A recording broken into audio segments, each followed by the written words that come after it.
Fact is that to an extraordinary extent, by comparative standards, the United States is a business-run society, which means that human rights are subordinated to the overwhelming, overriding need of profit for investors.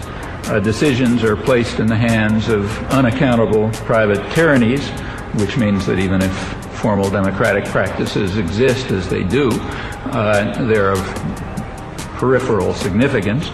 The government, in fact, is, as John Dewey called it 50 or 60 years ago, the shadow cast by business over society, so that modifications in the shadow are not going to change the substance.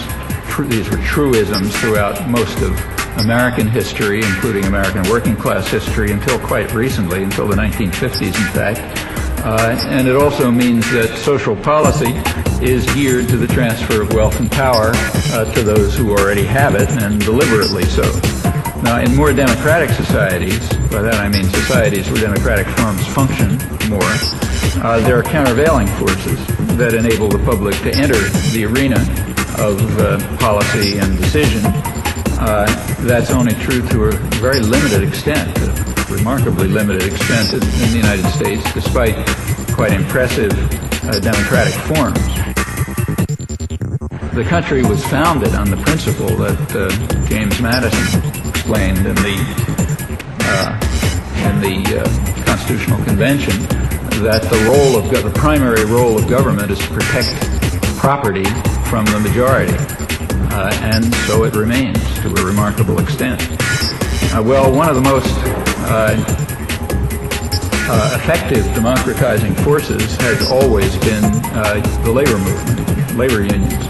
The history on that is completely clear. In countries that have a strong labor movement, there is also a very strong tendency, or a strong correlation with a real, live, functioning social contract that includes not only rights for working people, but for people who need help and protection, for the defenseless, for children, for women, for families, for people who need assistance generally, for the general public, in fact. And there's also a culture that goes along with it, a culture of solidarity and sympathy and mutual aid and support. In countries where unions are weak, like ours, we tend to find what's called tough love, as they call it these days, which means love for the privileged and tough for everybody else. We find what we might call, if we're honest, the really existing doctrine of free markets. That means market discipline for the poor and the defenseless, but plenty of protection and subsidy for those who really need it, the rich and the powerful. We find different psychological and cultural values, the ones that in fact were denounced by Adam Smith, whose motives were very much like those of the labor movement that developed later, and very much opposed to those of the people who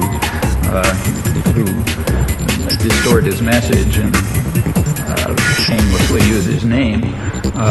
We tend to find what he called the vile maxim of the masters of mankind: all for ourselves and nothing for anyone else, now reaching